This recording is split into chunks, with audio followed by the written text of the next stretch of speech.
And if I want to take a look at the agenda, if there's a motion to approve the agenda as presented. I'll make that motion. Second. Thank you. All in favor? Aye. Okay, the ayes have it. Thank you. And then let's take a look at the March 13th meeting minutes. And I did notice just a small thing under the approval of October 10th and the approval of October 21st. Both of those say Matt Kermode to follow the agenda as presented. So I just want to say, sure it's supposed to say the minutes. We'll adjust that. Thank you. But other than that, if there isn't anything else, I'll entertain a motion to approve the amendments, the minutes with those amendments. Motion approved with those minutes. Second. And second, all in favor? Aye. Aye. Thank you all. And now we are to the public comment. Okay. I don't believe we have any public comment. You're here. And moving right along, then we do have officer appointments because our terms are always 1 year for the officer appointment. So this is something we do each year. And I'll make a motion if George is willing to move that George, reappoint George as the vice chair of the School Capital Commission. Second. All in favor? Aye. Ayes have it. Do we make a motion for the chair as well? If you would like. I'll make a motion for Terry Walls to be our chair again, if she will. Second. All in favor? Aye. Thank you all. And then, and Matt, do we need a motion? Are you willing to continue? Can I make a nomination for Paige? Oh, we can do that. It's gonna be me and Paige. Okay. Anyone? And should we, I guess we should still do a motion for that, yeah. So I'll make a, I nominate that Paige is the secretary of our School Capital Commission. Second. All in favor? Aye. Thank you all. The ayes have it. And anything else with that, Matt? Have we taken care of all that business that we need to? Good to go. Okay, Thank excellent. So ready for the financial update? So the financial update at this first meeting is typically pretty quick. And with that being said, I want to ask you all, so as we go into September and October, I would love to get some insight on what you all find valuable in a financial update. So in the past, I've kind of, I started a template, I've been updating the template. That template includes a fund balance projection that's pretty lengthy. There's some documentation that's involved, but I try to explain everything. But maybe as we progress to the next couple of months, you all think about the things that would help you make decisions. And if I don't have it at the September meeting with me and Paige, we can bring it to the October meeting. So for today, I just wanted to talk about sales tax. So updated this slide about 3 weeks ago, maybe a month ago. And at that time, we were seeing about 7.9% sales tax growth. We had a really bad month. So we got the new numbers in. The state typically sends us the notice on the 15th, but we have a little backdoor way to find out what the numbers are first of the month. And sales tax was actually down. So I'm hoping that we can still stay true to this 8% overall growth, which isn't bad. It's better than the COVID year. I think it's pretty healthy. I think even if we were somewhere between 5 and 8%, that beats our projections because our projections are typically 2%. So I feel pretty good about it. Any questions on that? That was really quick. Is that where we at 5%? Like when you say numbers were down, where were we at? We were at 7.9% when I made this slide. The last month number came in and it brought the total year to date to around a little over 5%, but we still have 2 more months after that. And the thing about sales tax is you never, we try our best when we project this, but it goes like this. I read reports from economists, I read reports from tourism marketing that say sales tax, sales tax is driven by this and that and this and that.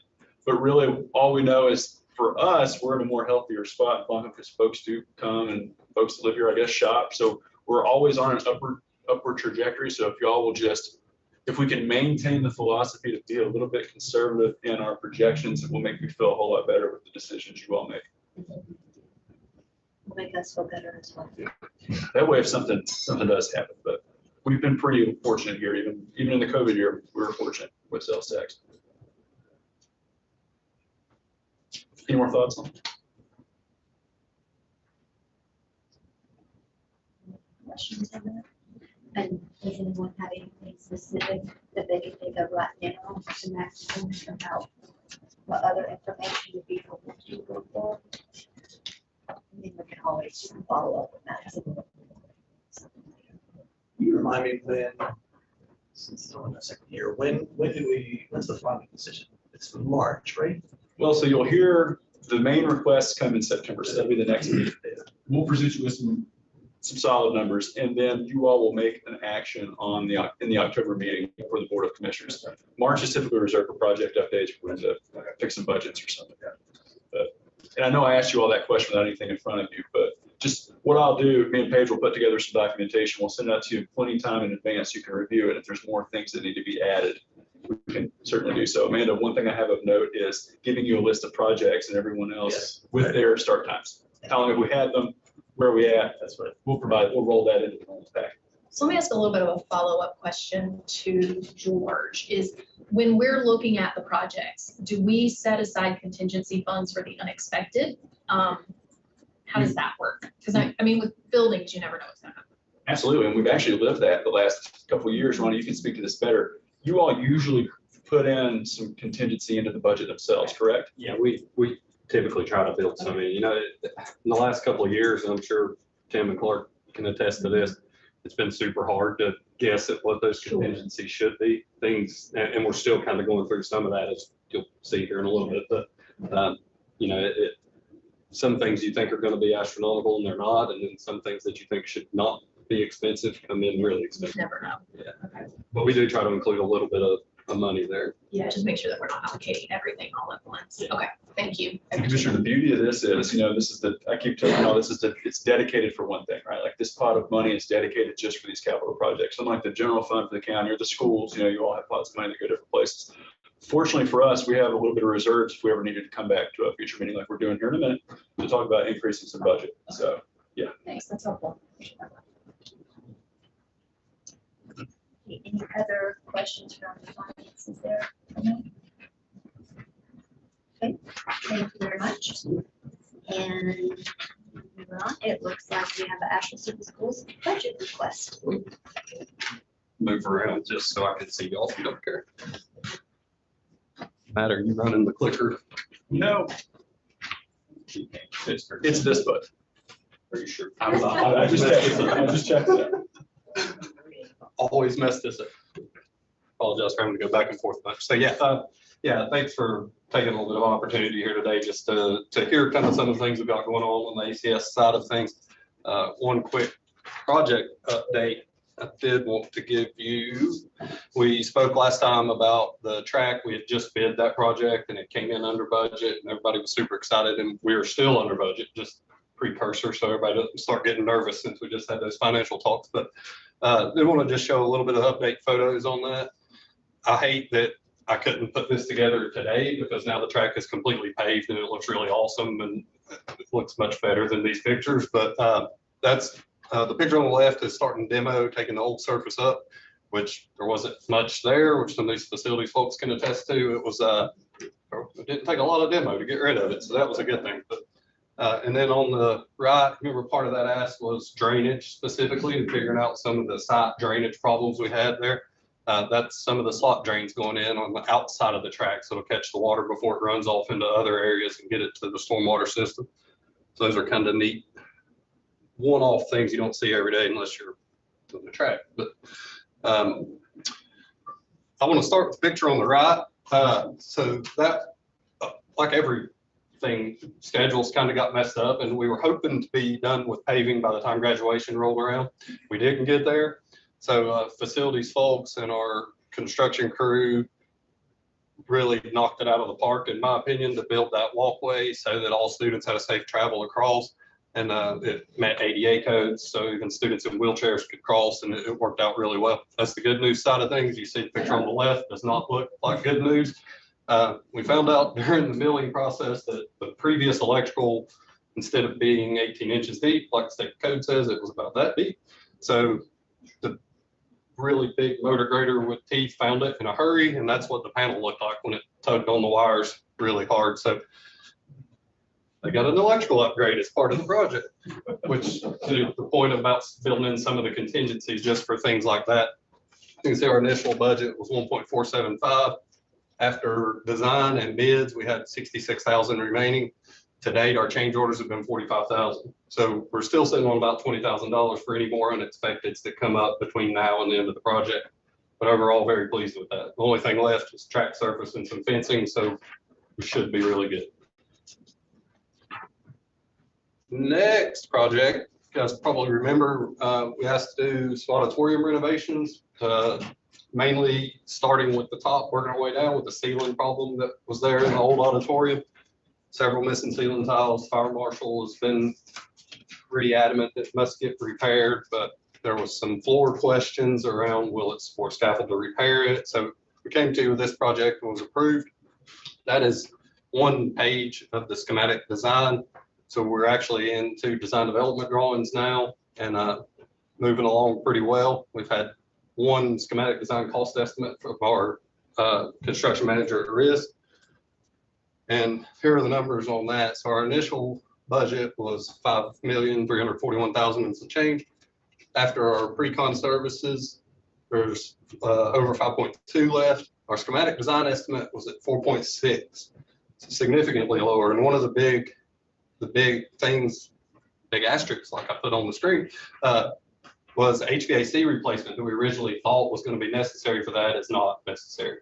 So through the pre-construction with the construction manager and the design professionals, we're able to determine that a lot of the water infiltration from the HVAC units wasn't due to just faulty equipment. It just wasn't really put in correctly. The condensate drains were ran to an old gutter system instead of ran out separately. There are no pans under the units. So that's a big chunk of that budget surplus is not having to do that HVAC replacement. Slated currently to begin construction on that in January. So it takes a little while to get everything developed for that one because it's a pretty complex project. It's a really neat space and it'll be a really good space for the school when it's all said and done. Then we move on to what I'd like to do with that $682,000. So we also had varsity gym renovations that we had asked for last cycle. And I thought it was kind of funny. So I put to floor or not to floor. That was the question. So when the schools first approached me with including that as school capital fund, the floor was part of the renovation. It's like, hey, we need to replace this floor. And I think I ended up with it just a couple of weeks before our ask back in September of last year. So I went over as quick as I could at first glance, and I think facilities folks and principal even would say that yeah, this is true. The floor doesn't look that terrible. So I was like, in my mind, like I can't justify asking folks for $500,000 for a floor that may not need to be changed. Schools has got the design on this one, or a good portion of the design. So the flooring was always part of the design. So I'm like, we'll bid it since it's there anyway. We'll see what the numbers are. And that gives me the time to go through and determine, does it need to be changed or not? Once you talk closer with athletic folks who are in and out of that facility day in and day out, and you start seeing what they see, it does need to be changed. It's really hard to tell in these photos, but all of those little black dots that you see on the floor are face nails where it's been tried to nail back down to the substrate underneath, the subfloor underneath. It's not a good thing when you have to start doing that. Really hard to see in this photo as well, but you can see the line that looks visibly different. That was where a portion of the floor was taken up at one point in time to try to repair some of that subfloor underneath.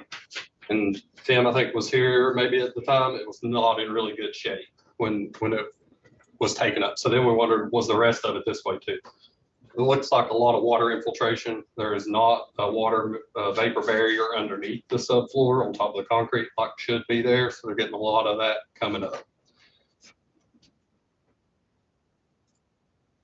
So as we worked through bid, pre-con, whatnot, our initial budget was $549,000.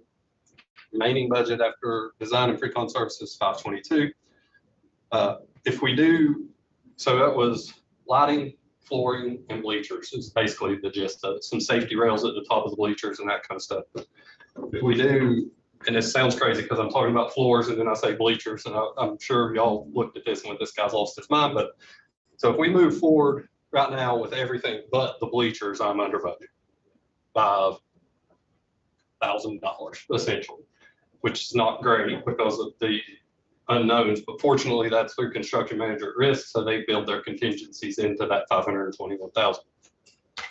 If we can make the transfer on the next slide, our construction with the bleachers will be 919,000, which leaves me 397 short to be able to do everything in one swoop.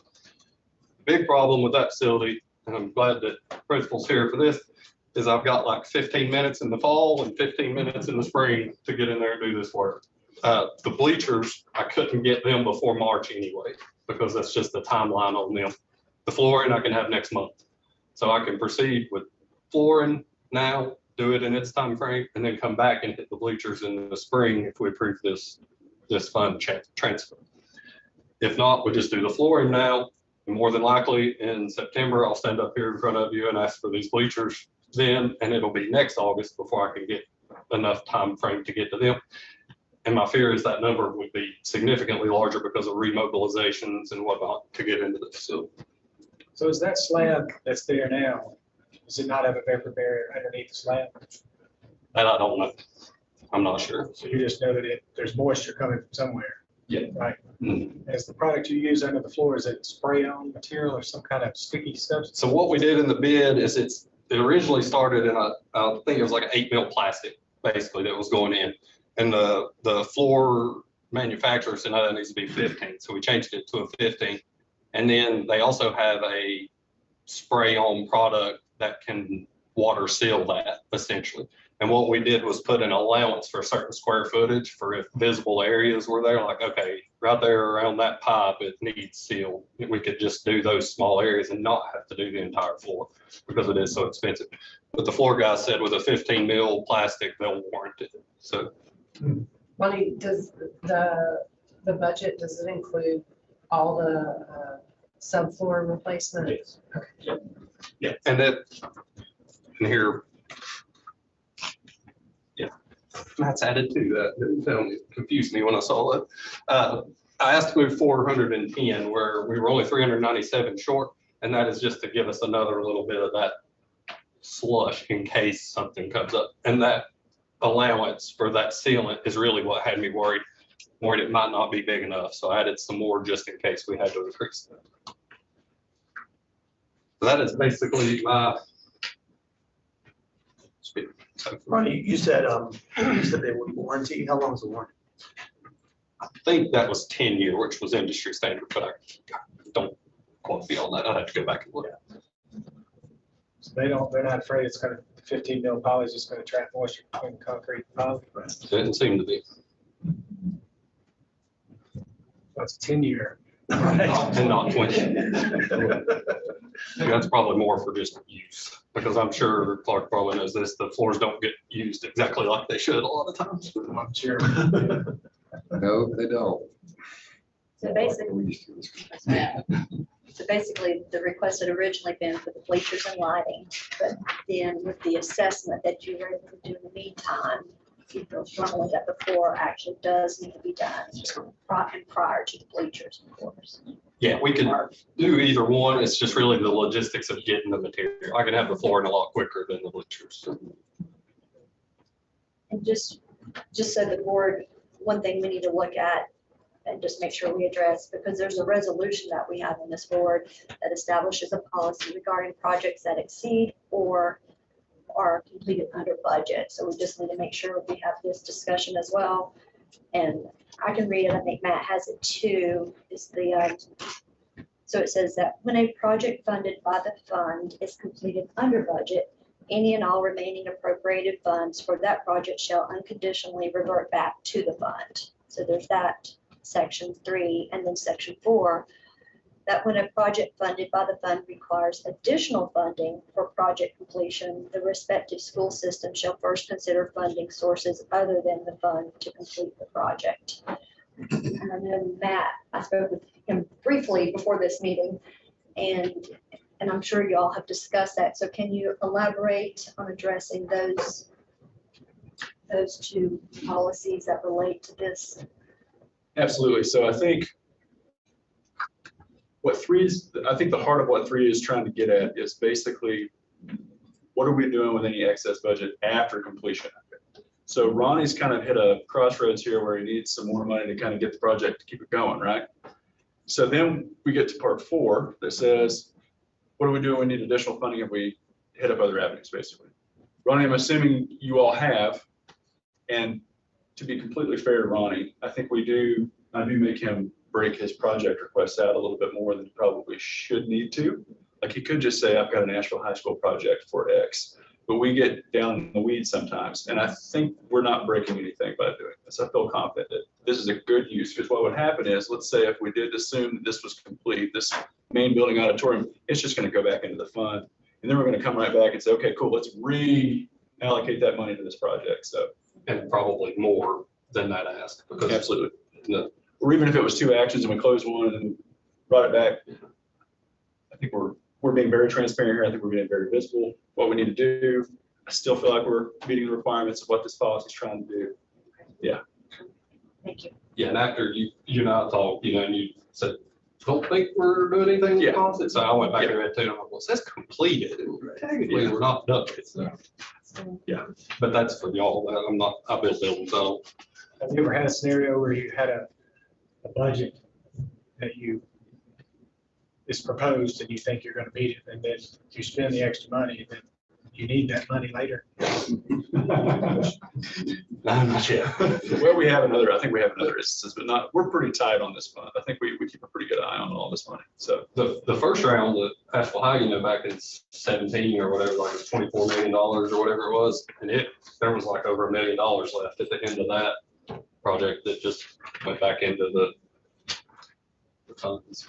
And just to praise for a minute, it's gotta be a wild job to try to figure out how, Matt, you live in this world too, how much money you're trying to project for costs that you don't know what they're gonna, anyway. 5 So years from now. we hold them accountable to make sure that they give us budgets that are gonna be somewhat realized, somewhat real later in life. And they do both school systems do a great job at that. And not We just usually don't have enough money, more than have too much money. And then, oh man, because we keep a little in the bank too for those projects where we need the money, we've got it. Yeah, my experience, I guess for the county side of things too, we kind of get our hands slapped more if we don't spend enough, it's like we don't want a whole lot left at the end of this, because you guys do a lot of the work following that, so. Yeah. But to follow up Matt's question, I guess, thinking that this surplus is coming from the auditorium renovations that haven't even started yet, don't even start until January.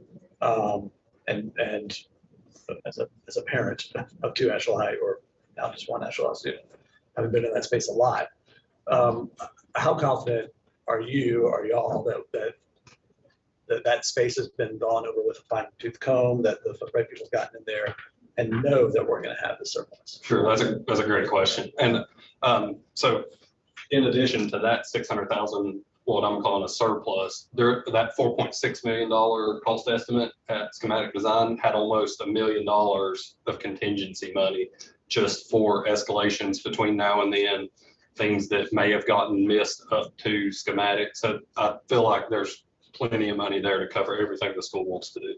And we had several things listed early on in that one as alternates, like a new stage curtain is a great example that we said, make that an alternate. If we don't need a new curtain, we get that later. So we were able to pick up every single alternate off of that and still get into that 4.6 million. So we still have some things like that we can kind of play with if it starts running tight on anything. So.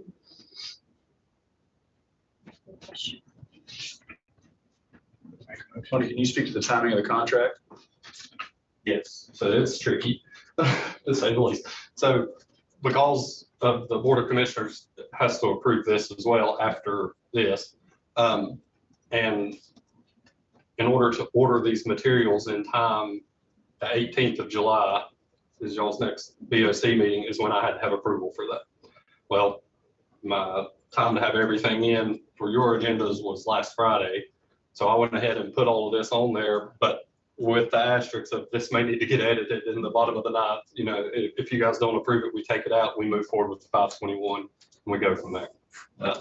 if you do, I'm still on course to get all these contracts done in time and have board approval from the Board of Commissioners on July 8th. That's why my presentation was pretty skimmed because I was on vacation last week too. So I was like, get this in quick. Any other questions that anyone has? I'll make a motion then that we accept the budget request of $410,000 that is from the excess of the job to be used for the gym bleachers project.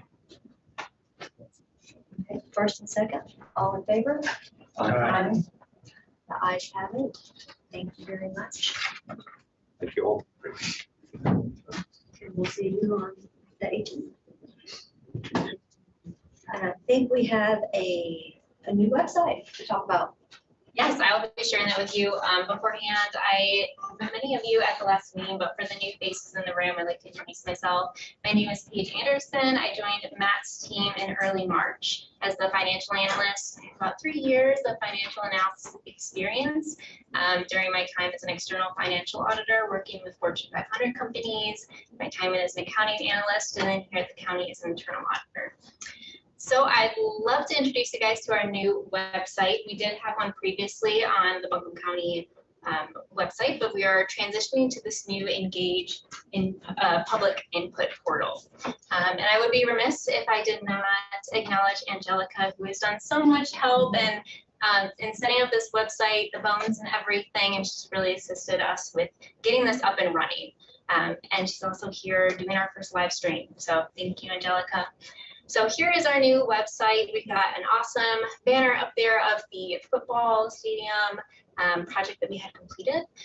We have a quick mission statement and purpose, a summary for the public to kind of get an idea of what we do at this commission. And scrolling down, we also have the annual process so folks can understand what we're doing and when, if they're interested in attending meetings or just to know what's going on. I've also included a blurb about the project or the criteria that our project must abide by. And then getting down to the meat, we have all of our meetings available here. It's really cool because people can comment and ask questions right on these meeting cards. And they also include all of our meeting files and documentations there, and a really easy way to see what's on the agenda so people can know if they want to attend or watch the live stream of the meeting. On the right, we also have some photos of completed projects or work in progress projects that we've been working on. I'd love to start an archive and keep photos of all of our projects and update those as we go throughout the year. So yeah, that is the tour of our new website. If there's any comments or questions, I'm happy to open the floor to those. Thank you, Paige, and thank you, Angelica. And I love having photos of the projects being completed up there. So is that accessible, I'm sorry, is that accessible through the buncombecounty.org? It's actually its own separate URL. We have in the meeting notes here. It is accessible. If you search School Capital Fund on the county site, you'll see a button that says engage.buncombe.